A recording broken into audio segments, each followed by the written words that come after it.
Vineet, 6 zone कौन कौन से हैं सन के?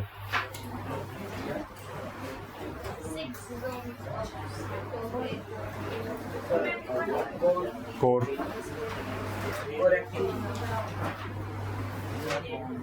नहीं,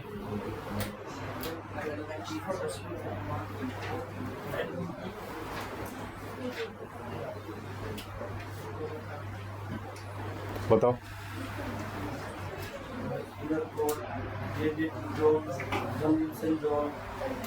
कन्वेक्शन, हाँ आगे। हाँ फोटोस्फेयर, हाँ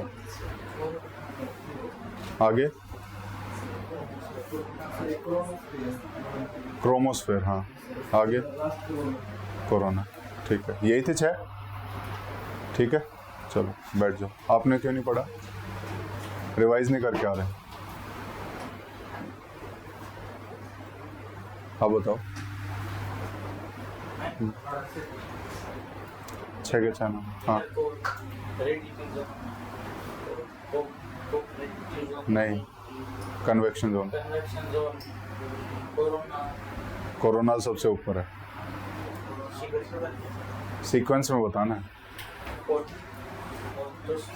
हाँ हाँ ठीक है। गर्भ, हाइड्रोजन कितना परसेंटेज है?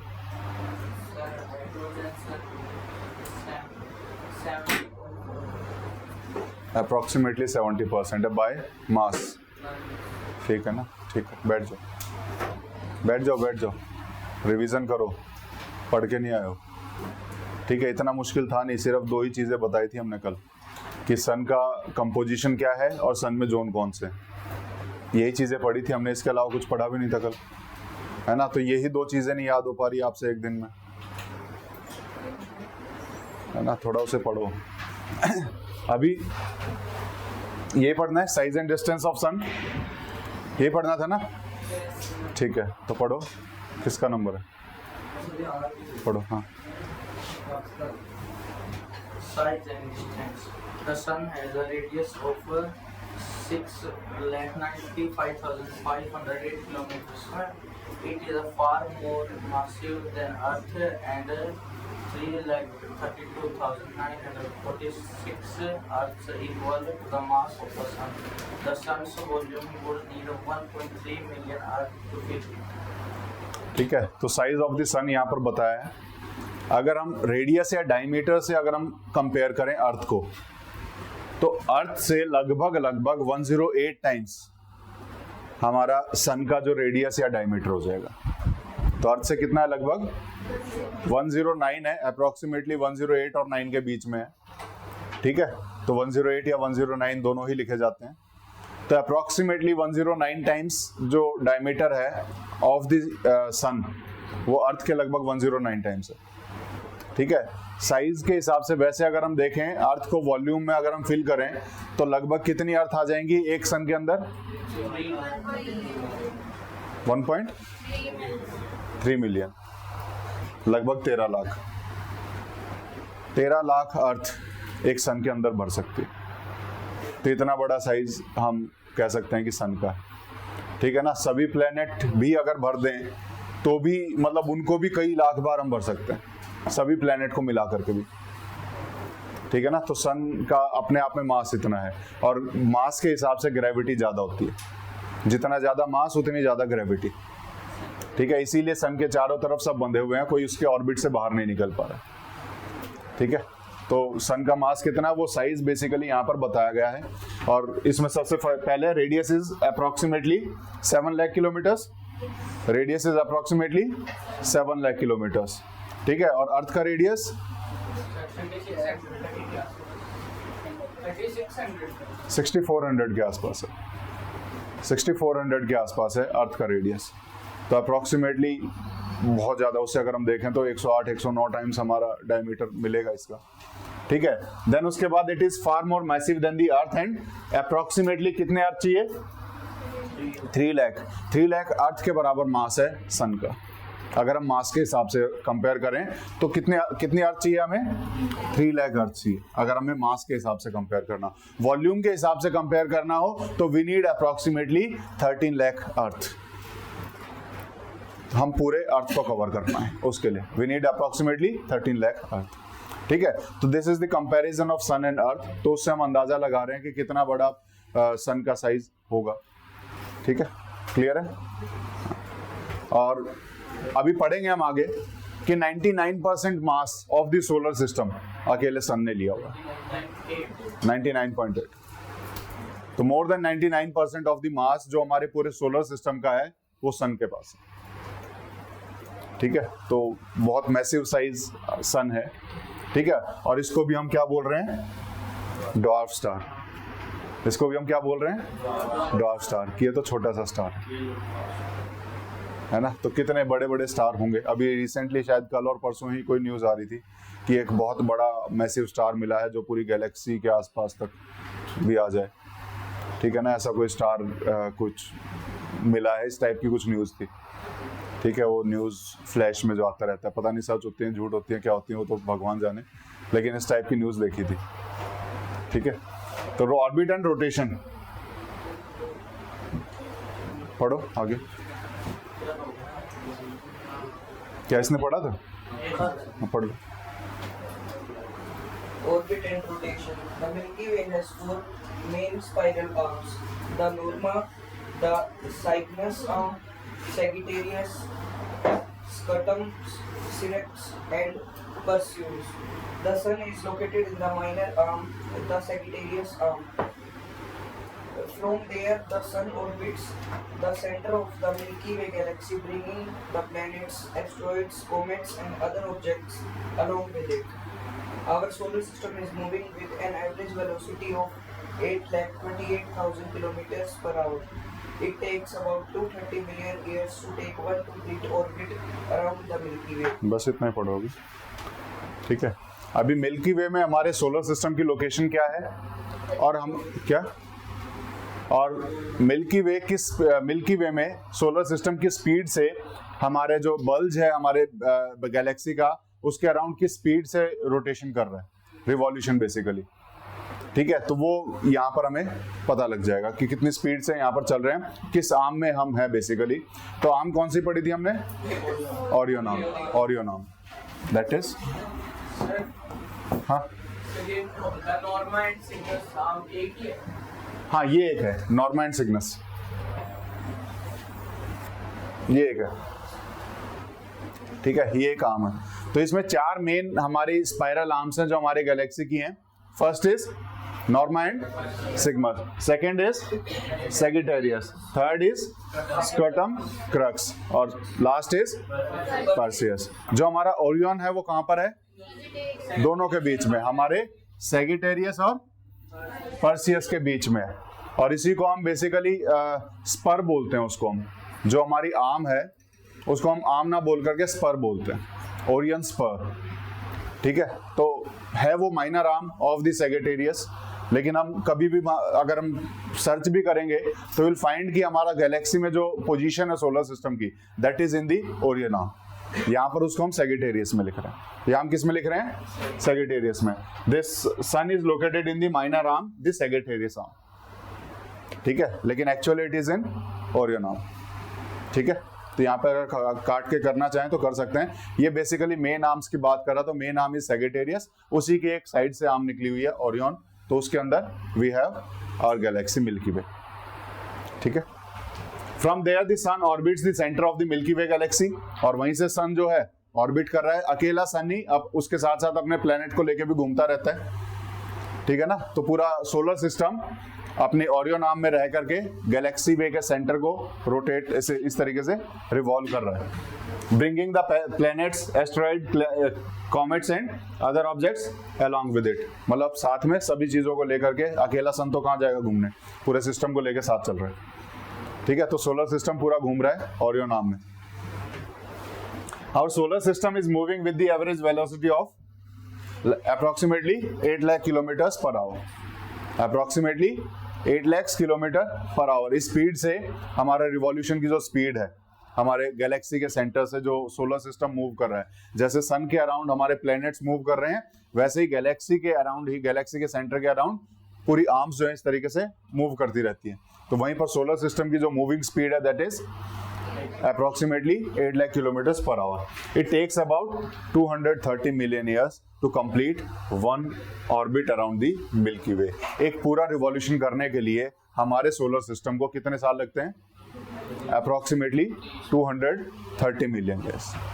ठीक है, आगे पढ़ो। The sun's spin has an axial tilt of 7.25 degree with respect to the plane of the planet's orbits. Since the sun is not a solid body, different parts of the sun rotate at different rates. At the equator, the sun spins around once at about every 25 days, but at its poles, the sun rotates once on its axis every 36 Earth days. Most of the materials are pulled towards the center to form our sun. The sun alone accounts for 99.8% of the mass of the entire solar system. बैठ जाओ। कितनों को rotation और revolution में difference नहीं पता है? Rotation और रिवॉल्यूशन में डिफरेंस जिसे नहीं पता हो वो हाथ खड़ा करो। आप सबको पता है रोटेशन और रिवॉल्यूशन में अंतर? पता है? ठीक है। What is rotation? अपनी एक्सिस पे घूमना। खड़े खड़े अगर मैं इसी पोजीशन पे घूमूंगा दैट इज रोटेशन। अगर मैं पूरी क्लास का चक्कर लगाऊंगा दैट इज रिवॉल्यूशन। अगर मैं पूरी क्लास का चक्कर लगा रहा हूं तो उसे मैं रिवॉल्यूशन बोलूंगा। और खड़े खड़े इसी पोजीशन पे अगर मैं डायरेक्शन चेंज करता रहूंगा अपनी, दैट विल बिकम रोटेशन। ठीक है, समझ में आया? इस पेन को अगर मैं यहीं पे ऐसे कर रहा हूं, घुमा रहा हूं, दिस इज रोटेशन। लेकिन अगर मैं इसको इस तरीके से लेके जा रहा हूं, दिस इज रिवॉल्यूशन। ठीक है, तो यहाँ पे सन के रोटेशन की बात की जा रही है। सन अपने आप में एक सॉलिड बॉडी नहीं है। Sun is made up of gases. तो उसका हर एक पार्ट अलग स्पीड से रोटेट कर रहा है। पोल्स अलग स्पीड से रोटेट कर रहे हैं और इक्वेटर अलग अलग स्पीड से रोटेट कर रहा है। वो यहाँ पर बताया उनकी स्पीड क्या है। अगर हम इक्वेटर की बात करें तो इक्वेटर कितने दिन में अपना एक रोटेशन पूरा कर रहा है?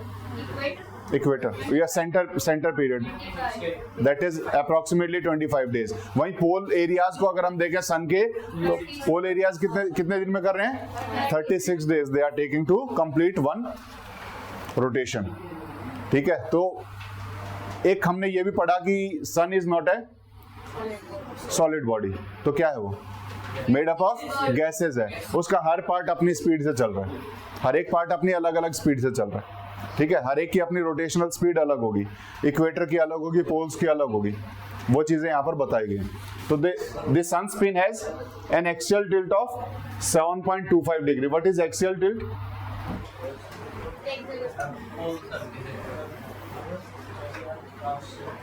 जैसे अर्थ का एक्सिस टिल्ट है कितने डिग्री? 22.5।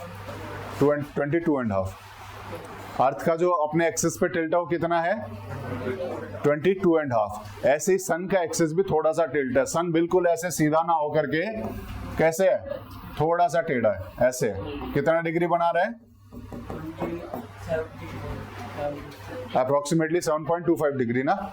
तो 7.25 डिग्री का टिल्ट है, एक्सियल टिल्ट इसे बोलेंगे। तो sun has an axial tilt of approximately 7.25 degrees with respect to the plane of planets orbit. जब भी एंगल नापेंगे तो कोई ना कोई हमें एक प्लेन चाहिए। तो यहाँ पर प्लेन क्या है? ऑर्बिटल प्लेन है। जिस प्लेन पे ऑर्बिट्स रोटेट रिवॉल्व कर रहे हैं, उस प्लेन से हम कंपेयर करेंगे कि कितना वो टिल्ट है। तो वो हमने कितना देखा? अप्रोक्सीमेटली 7.25 डिग्री है।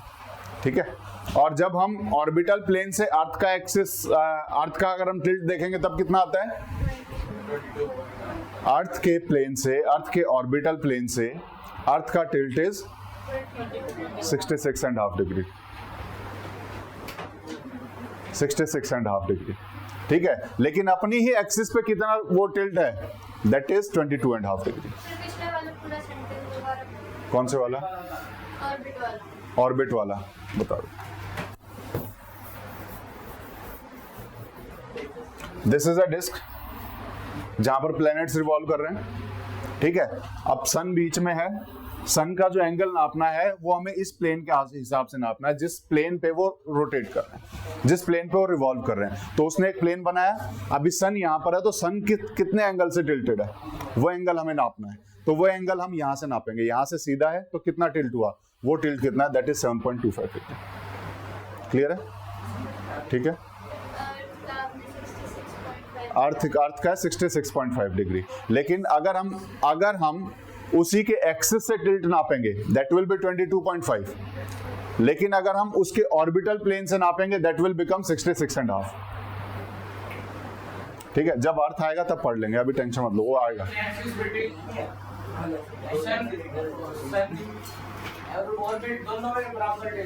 नहीं, बराबर कैसे हो जाएगा, बराबर नहीं है, प्लेन के हिसाब से। दिस इज प्लेन, यहाँ पर ये एक्सिस है, इस प्लेन से कितना ये टिल्ट हो रहा है, प्लेन से कितना डेविएटेड है, that is 7 orbital tilt.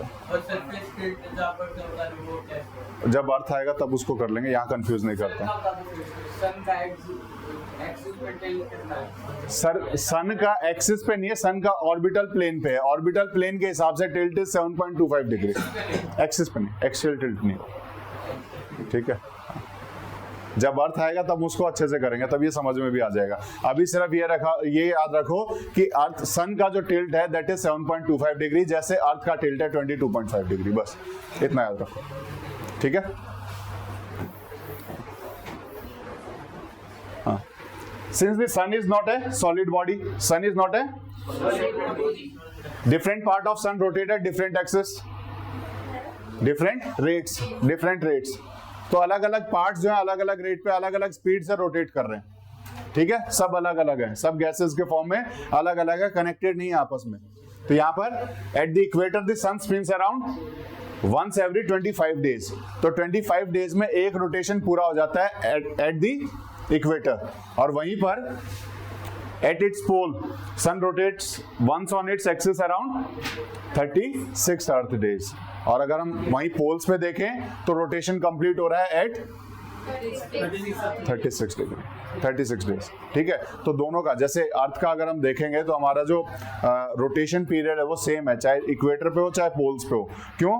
Earth is a solid body, वो पोल्स को अलग नहीं कर सकती अपने से, लेकिन ये गैसियस बॉडी है, तो हर एक का अगर हम देखें रोटेशनल स्पीड वो अलग अलग है। इक्वेटर पे इट इज 25 डेज और पोल पे अगर हम जाएंगे तो इट इज 36 डेज, ठीक है। Most of the materials are pulled towards the center to form our sun. Gravitational जो फोर्स हमने देखा था, कोर की तरफ सब पुल है, जो सन में अगर हम देखें जितने मटेरियल्स हैं, जितने भी गैसेस हैं, these are pulled towards the center, और कोर में जाकर के फ्यूजन प्रोसेस हो रही है। कोर में जाकर के क्या हो रहा है? फ्यूजन प्रोसेस है, जिसकी वजह से सन हमारा चलता है, जो हमारे सन की फॉर्मेशन में मदद करता है। क्लियर है? The sun alone accounts for the 99.8% mass of the total solar system. Solar system का जितना मास है उसमें से 99.8% किसका है? अकेले सन का, ठीक है। This is the size of the sun and the orbital plane. आगे पढ़ो इसको, क्या हुआ? क्या हुआ? आगे पढ़ो, किसका नंबर है? हाँ, आप पढ़ो। Like all stars, the sun will someday run out of energy. When the sun starts to die, it will swell so big that it will engulf Mercury and Venus and maybe even Earth. Scientists predict that the sun is a little less than halfway through its lifetime and will last another 6.5 billion years before it shrinks down to be a white dwarf. ठीक है। अब सन की as है कि सन लगातार तो चलता नहीं रहेगा, फ्यूल कभी तो खत्म होगा, हाइड्रोजन कभी तो खत्म होगा, जो हाइड्रोजन वहां पे सन पे है वो कभी ना कभी तो खत्म होगा। तो कितनी एज और हमारे सन की बची है, तो उसके बारे में बताया कि अगर हम आज के हिसाब से देखें तो ऑलमोस्ट हाफ पे पहुंच चुका है। हमने कब पढ़ा था सोलर सिस्टम कब आया था? 4.6 billion years ago. Solar system की एज क्या है? 4.6 बिलियन ईयर्स अगो। और अब बची हुई कितनी है? 6.5 बिलियन ईयर्स। बची हुई एज कितनी है? यानी इतने दिन का फ्यूल और हमारे पास है, इतने दिन का फ्यूल और हमारे सन पे है। ठीक है, तो अप्रोक्सीमेटली मिडल पाथ को या मिडल वे को हम अप्रोच कर रहे हैं, तो अप्रोक्सीमेटली हाफ वे को हम पहुंचने वाले हैं। ठीक है, हाफ कब हो जाएगा? अप्रोक्सीमेटली 5.5 पे, अप्रोक्सीमेटली 5.5 पे मिडल पहुंच जाएगा। ठीक है, तो वहां हम पहुंचने वाले हैं यहाँ पर। ठीक है, और उसके बाद आधा ही और बचेगा। Approximately after 6.5 billion years after today हमारा सन क्या हो जाएगा? Will run out of fuel, और फिर वो रोशनी, हीट एंड लाइट देना बंद कर देगा। तो क्या बनेगा? स्टार की स्टेजेस क्या पढ़ी थी हमने? स्टार की स्टेजेस क्या थी? जो स्मॉल स्टार है वो क्या बनता है लास्ट में? ड्वार्फ बनेगा, दैट विल बिकम ड्वार्फ। ठीक है, और जो बड़े स्टार है उनकी क्या थी स्टेज?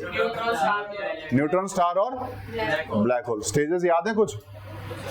स्टार्स की स्टेजेस याद हैं? पहले तो नेबुला ही है, उसके बाद छोटे स्टार और बड़े स्टार। जो छोटे स्टार हैं उसका लास्ट स्टेज इज ड्वार्फ, और बड़े स्टार का last stage is neutron star और ब्लैक होल। तो ये छोटा स्टार है, बड़ा स्टार है? छोटा स्टार है, तो इसका एंड क्या होगा? व्हाइट ड्वार्फ होगा। ठीक है, लेकिन ये कहा जा रहा है कि जब ये अपनी लास्ट स्टेज में होगा तो ये इतना स्वेल हो चुका होगा, इतना ज्यादा फैल चुका होगा कि जो इसके आसपास के जो प्लैनेट्स हैं वो इसकी चपेट में आ चुके होंगे, वो सन का पार्ट बन चुके होंगे। अर्थ की भी एक्सपेक्टेड है कि अर्थ भी उसी के अंदर आ जाएगा, अर्थ भी उसी के अंदर आ जाएगा। तो वही सारी चीजें यहाँ पर लिखी हुई हैं। गर्व क्या हुआ? क्या हुआ? नहीं बोलना बीच में। ठीक है, like all star sun will someday run out of energy. जैसे सभी स्टार के स्टेजेस हैं, तो सन की भी अपनी स्टेजेस हैं, उसकी भी लाइफ कभी ना कभी कंप्लीट होगी, उसका भी फ्यूल कभी ना कभी खत्म होगा।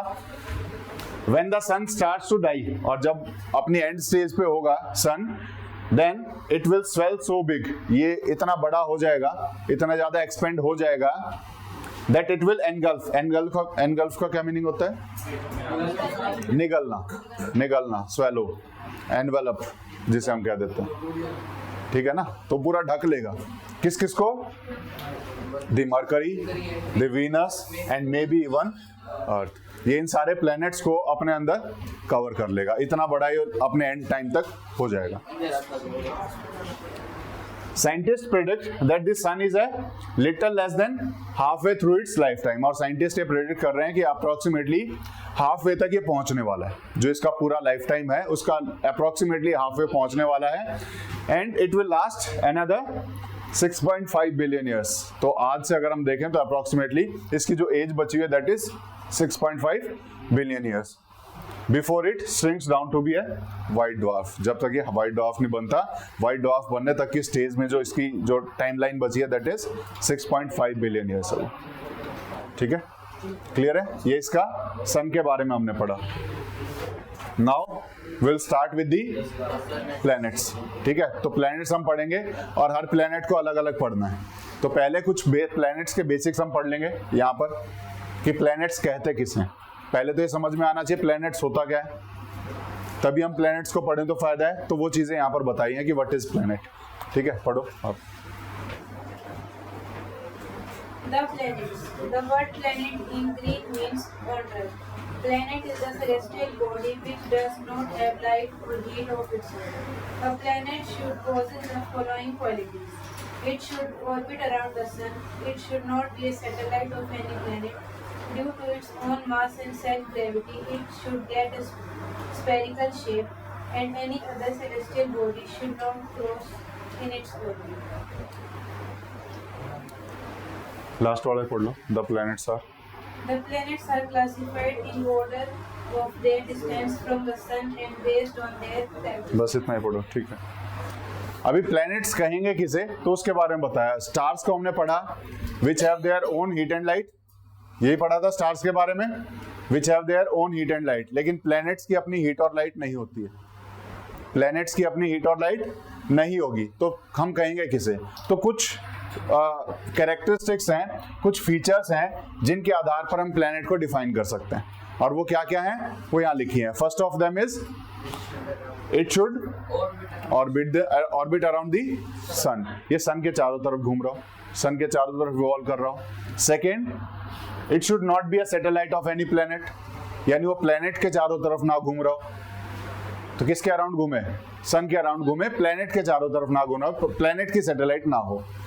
Next, due to its own mass and self gravity it should be spherical in shape, यानी खुद की मास और खुद की ग्रेविटी के कारण उसका जो शेप है वो स्फेरिकल हो गया हो। वो किस टाइप का हो गया हो? स्फेरिकल शेप होना चाहिए। देन उसके बाद नेक्स्ट इज कि उसके ऑर्बिट में कुछ और सेलेस्टियल बॉडी वहां आकर के बीच में किसी भी तरीके से नुकसान ना पहुंचा रही या फिर उसको क्रॉस ना कर रहा हो। कोई भी सेलेस्टियल बॉडी उसके ऑर्बिट में ना आ रही हो, यानी उसका अपना एक डेफिनेट ऑर्बिट, डेफिनेट पाथ हो। ठीक है, इसको हम दूसरे सेंटेंस में कहें तो उसका अपना खुद का एक डेफिनेट पाथ हो, जिससे किसी और सेलेस्टियल बॉडी से कोई लेना देना ना हो। तो उसका अपना एक सेपरेट डिस्टिंक्ट पाथ होना चाहिए। तो ये अगर क्वालिटीज किसी में है तो हम उसको क्या बोलेंगे? It will become planet. तो planet, the word planet in Greek means wanderer. What is wanderer? जो घूमता रहे, जो घूमता रहे, जो नोमैड हो, जो नोमैड हो, है एक्सप्लोरर हो, जो एक्सप्लोरर है, नोमैड है, घूमता रहे, he is wanderer. The planet is this celestial body which does not have light and heat of its own. ठीक है, तो प्लेनेट क्या है? उसके पास खुद की लाइट और हीट नहीं होती है। A planet should possess the following qualities, और उसके पास ये सारी क्वालिटीज होनी चाहिए जो हमने अभी पढ़ी। क्या क्या है क्वालिटीज? फर्स्ट, सन का ऑर्बिट कर रहा हो। सेकंड, सैटेलाइट ना हो, यानी किसी प्लेनेट का ऑर्बिट ना करो, एक ही क्वालिटी काफी है कि वो सन का ही ऑर्बिट करे। थर्ड, खुद का मास और खुद की ग्रेविटी हो जिसके कारण उसने स्फेरिकल शेप ले लिया हो। लास्ट, खुद का एक डेफिनेट पाथ हो, खुद का एक डेफिनेट ऑर्बिट हो जिस पे वो रिवॉल्व करता हो अराउंड द सन। ठीक है, और वो पाथ किसी और सेलेस्टियल बॉडी के बीच में नहीं आना चाहिए। ठीक है, तो ये इसकी चार क्वालिटीज है जिसके आधार पर हम डिसाइड करते हैं कि वो प्लेनेट है या नहीं। और प्लूटो को जब देखा गया तो प्लूटो ने लास्ट वाली कंडीशन को फुलफिल नहीं किया। प्लूटो ने लास्ट वाली कंडीशन को फुलफिल नहीं किया, उसका अपना खुद का कोई डेफिनेट पाथ नहीं था और बार बार वो क्रॉस कर रहा था दूसरे ऑर्बिट्स को। ठीक है, तो इसीलिए हमने उसको किसके डेफिनेशन से निकाल दिया? प्लैनेट्स की डेफिनेशन से निकाल दिया। तो अब उसको हम क्या बोलते हैं? ड्वार्फ प्लैनेट बोलते हैं। ठीक है, तो प्लैनेट लाइक कुछ कैरेक्टरिस्टिक हैं उसके पास, लेकिन कंप्लीटली प्लैनेट नहीं है। ठीक है, The planets are classified in order of their distance from the sun and based on their characteristics. अब हम प्लैनेट को अगर हम क्लासिफिकेशन करें तो दो तरह का क्लासिफिकेशन यहाँ पर किया गया है। किस बेस पे किया है? पहला डिस्टेंस और दूसरा कैरेक्टरिस्टिक। तो क्या क्या है क्लासिफिकेशन पढ़ो। किसका नंबर है? हाँ, The inner planets or terrestrial planets or rocky planets, Mercury, Venus, Earth and Mars are called inner or terrestrial planets. The outer planet or gaseous planets or giant planets, Jupiter, Saturn, Uranus and Neptune are called outer or gaseous planets. Each planet spins on its own axis. This movement is called rotation. One rotation makes one planet day. The planets moving around the sun is called revolution or a planet year. ठीक है, तो इसमें distance के आधार पे हमने इसको classify किया, तो हम उसको इनर प्लैनेट और आउटर प्लैनेट कह रहे हैं। अगर हम उसको उनके फीचर्स के आधार पर क्लासिफाई कर रहे हैं तो हम उसको रॉकी प्लैनेट या गैसियस प्लैनेट कह रहे हैं। ठीक है ना, फीचर्स के आधार पे, फीचर के बेस पे हमने क्लासिफाई कर रहे हैं, तो हम क्या क्या बोल रहे हैं? या तो हम उसे रॉकी प्लैनेट कहेंगे या फिर उसे गैसियस प्लैनेट। और अगर हम डिस्टेंस के आधार पर करें तो क्या बोलेंगे? Inner planet and outer planets. तो जो इनर प्लैनेट्स हैं, हम ऑलरेडी जब हम नेबुलर हाइपोथेसिस पढ़ रहे थे तो हमने पढ़ा था इनर प्लैनेट क्या मिलेंगे?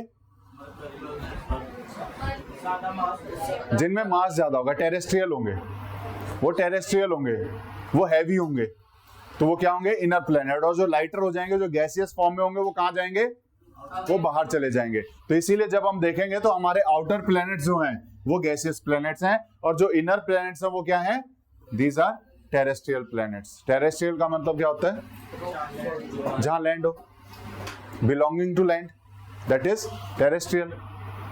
ठीक है ना? तो जहां पर लैंड हो दैट इज टेरेस्ट्रियल प्लैनेट, और इसी को हम रॉकी प्लैनेट्स के नाम से भी जानते हैं, जो हमारे सन के पास वाले 4 प्लैनेट्स हैं। क्या क्या नाम है उनके? Mercury, Venus, earth and Mars.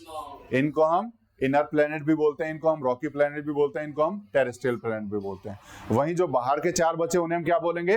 Outer planet. क्या क्या नाम है? Jupiter, Saturn, Uranus and Neptune. इन्हीं को हम गैसियस प्लैनेट भी बोलेंगे। ठीक है? और उसके बाद each planet spin on its own axis, और हर एक प्लैनेट अपनी एक्सिस पे स्पिन कर रहा है, रोटेट कर रहा है। This movement is called rotation. और ये जो स्पिन है अपनी एक्सिस पे, इसको हम क्या बोलेंगे? अभी थोड़ी देर पहले बताया था, दिस इज रोटेशन। और ये जो रोटेशन का जो पीरियड होता है, इसी को हम क्या बोलेंगे? Planet day. उस प्लैनेट का एक दिन कब कंप्लीट हो रहा है, जितने दिन में वो एक रोटेशन कंप्लीट करेगा, वो एक दिन होता है। अर्थ का कितना है? 24 आवर। अर्थ जो है अपना रोटेशन कितने टाइम पे कंप्लीट करती है? 24 आवर्स में कंप्लीट कर लेती है। 23, 59, वो बहुत सारे कैलकुलेशन आए थे फिर उसमें। ठीक है? तो अप्रोक्सीमेटली दिस इज 24 आवर्स। ठीक है? 23 आवर्स 56 मिनट और 48 सेकेंड ऐसे करके कुछ है वो। ठीक है? तो वो एग्जैक्ट ना जाकर के, इट इज अप्रोक्सीमेटली 24 आवर में एक रोटेशन कंप्लीट हो जाता है। यानी कि एक डे अर्थ पे कितना है? 24 आवर्स का। तो प्लैनेट डे डिसाइड होता है on the basis of rotation, और ईयर डिसाइड होता है on the basis of revolution. और अर्थ कितने दिन में रिवॉल्यूशन करती है कंप्लीट? 365 डेज। और जो एक कंप्लीट रिवॉल्यूशन पीरियड होता है उसे हम प्लैनेट ईयर के नाम से जानते हैं। तो 365 days is the 1 year in Earth, 1 year on Earth. ठीक है? तो this is 1 rotation makes 1 planet day, and planets moving around the sun is called revolution, and इसी को हम क्या बोलेंगे? Planet year. क्लियर है? ठीक है? चलो, मर्क्यूरी पढ़ो।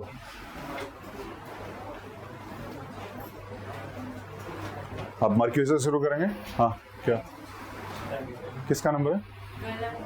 अच्छा, आप पढ़ो, कोई बात नहीं। Mercury is the nearest planet to the Sun and it is the smallest planet in the solar system. It does not have any satellite. It rotates on its own axis in 58.65 Earth days, while it takes 88 Earth days to complete one revolution around the Sun. Mercury is 0.4 astronomical units away from the Sun. The sunlight takes 3.2 minutes to travel from the Sun to Mercury. Mercury is the second hottest planet, though it is nearest to the Sun. ठीक है? इसमें जो main चीज है, mercury बेशक से nearest है, लेकिन ये हॉटेस्ट नहीं है। सन के नजदीक होने के बाद भी ये सबसे गर्म प्लेनेट नहीं है, ये सेकंड हॉटेस्ट है। तो सबसे गर्म प्लेनेट कौन सा है? क्यों है? क्योंकि वीनस हैज एन एटमॉस्फेयर, और एटमॉस्फेयर उस हीट को ट्रैप कर लेगा।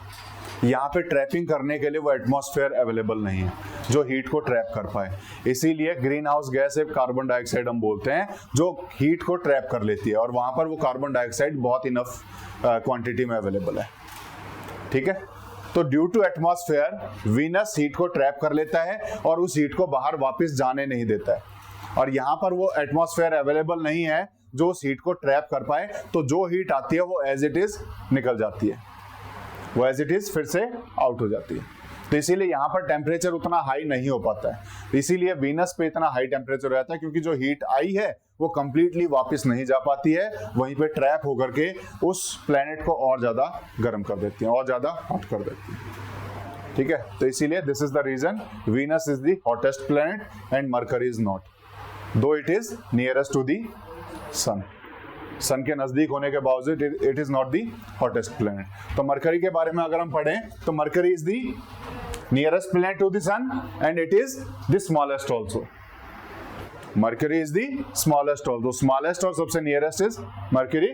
It does not have any satellite. दो है हमारे पास, मरकरी एंड वीनस, दोनों के पास अपनी कोई सैटेलाइट नहीं है, दोनों के पास कोई भी सैटेलाइट नहीं है। It rotates on its own axis, और कितने दिन लगाता है रोटेशन में? अप्रोक्सीमेटली 58 डेज इसको रोटेशन में लगते हैं। दिस इज रोटेशन, अपनी एक्सिस पे जो रोटेट कर रहा है, दिस इज रोटेशन। ठीक है, जो स्पिन है 58 डेज में मरकरी का एक दिन पूरा होता है। While it takes 88 Earth days to complete one revolution, लेकिन जो रिवॉल्यूशन है उसमें कितना टाइम लग रहा है? Approximately 88 days. मरकरी इज कितना दूर है सन से? 0.4 what is astronomical unit? Distance between Earth and sun, या उसका 40% अगर हम निकालेंगे तो that will become the distance between Mercury and sun. क्या? अर्थ और मरकरी में अगर हम डिस्टेंस निकालना हो तो सीधा सीधा निकाल सकते हैं। 1 में से 0.4 माइनस करो, वो हमारे अर्थ और मरकरी के बीच का आ जाएगा। ठीक है, तो मरकरी और सन के बीच में कितना है? 0.4 astronomical units. This sunlight takes 3.2 minutes to reach the Mercury planet. हमारी अर्थ पे सनलाइट कितनी देर में आती है? 8 मिनट 20 सेकंड के आसपास है ना। 8 मिनट कितना सेकंड है? 20 या 22?